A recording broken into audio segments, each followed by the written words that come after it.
TFC spiritual ప్రేక్షకులకు స్వాగతం. ఓం వసుదేవసుతం దేవం కంసచాణూరమర్దనం దేవకీ పరమానందం కృష్ణం వందే జగద్గురుం. ఓం శ్రీ రాధాకృష్ణాభ్యాం నమః. అర్జునం వందే జగదేకవీరం కృష్ణం వందే జగద్గురుం. ఈ వారం మనకి ఏ ఏ రాశులలో ఏ ఏ గ్రహాలు ఉన్నాయో 12 రాశులకు కూడా మనం చూద్దాం.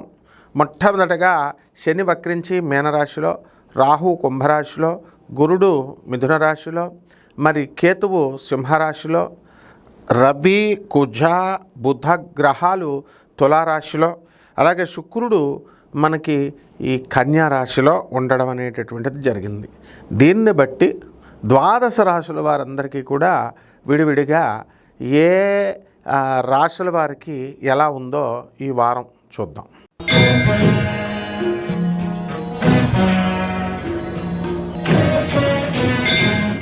మేషరాశి.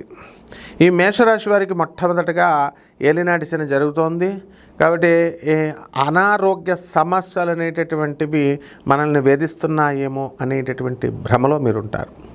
అయితే రాత్రులు మీరు నిద్ర పట్టదు. ఒకవేళ నిద్ర పట్టాలనుకున్నా మీకు అమెరికా నుంచో వేరే దేశాల నుంచి మీకు బంధువులు స్నేహితులు ఫోన్లు చేసి మాట్లాడడం, మీకు నిద్ర లేకుండా చేయడం జరుగుతుంది. అలాగే రాహువు మరి కుంభరాశిలో ఉన్నటువంటి స్థితి కారణంగా మీకు అందరికీ కూడా పార్టీలు పబ్బాలు అర్ధరాత్రులు తిరగడాలు ఇలా మొత్తం మీద నిద్ర లేకుండా చేస్తారు. దానివల్ల ఇండైజెషన్ ప్రాబ్లం అనేటటువంటిది వచ్చి బ్రహ్మాండంగా ఎంత తినేటటువంటి వాళ్ళు కొంచెమే తినడం ప్రారంభిస్తారు మీరు. అలాగే అనారోగ్యము, ఈ యొక్క శిరస్సు తలనొప్పులు వచ్చేస్తున్నాయండి, శిరోవేదన, మైగ్రేను అని చాలామంది బాధపడుతూ ఉంటారు. ఆదాయాల దగ్గరకు వచ్చేసరికి బ్రహ్మాండంగా ఉంటుంది గత వారం కంటే కూడా.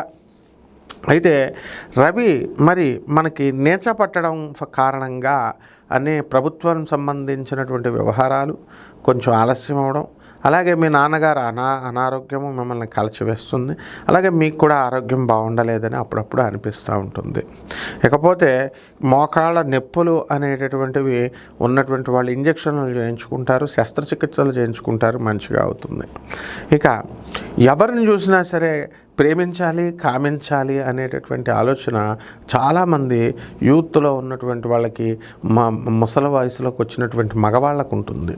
కాబట్టి ఇది మీరు నియంత్రించుకోవాలి. అసలే ఇది కలియుగం, కామయుగం, కల్తీ యుగం. చాలా జాగ్రత్తగా ఉండాలమ్మా.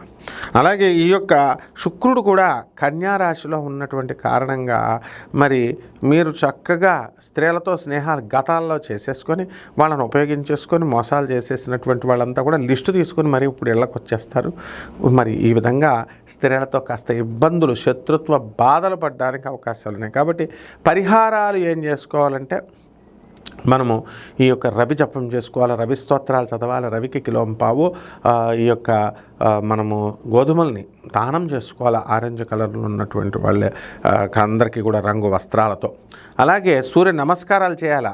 అంతేగాని మనం బారుడు పొద్దెక్కేదాకా 7 గంటల దాకా ఉంటే మీ లవర్స్, వదిలేసిన లవర్స్ వచ్చేస్తారు, కంపల్సరీ పోలీస్ స్టేషన్లో పడేస్తారు మిమ్మల్ని. కాబట్టి ఆదివారం నాడు ఎన్వి తినొద్దు, అసలు సిగరెట్లు, మందు ఏమి ముట్టుకోకూడదు. మరి పసుపు పువ్వులతో మీరు అర్చన చేసుకోవాలి. ఈ విధంగా చేసుకుంటే బ్రహ్మాండంగా ఉంటుంది. శుభమస్తు.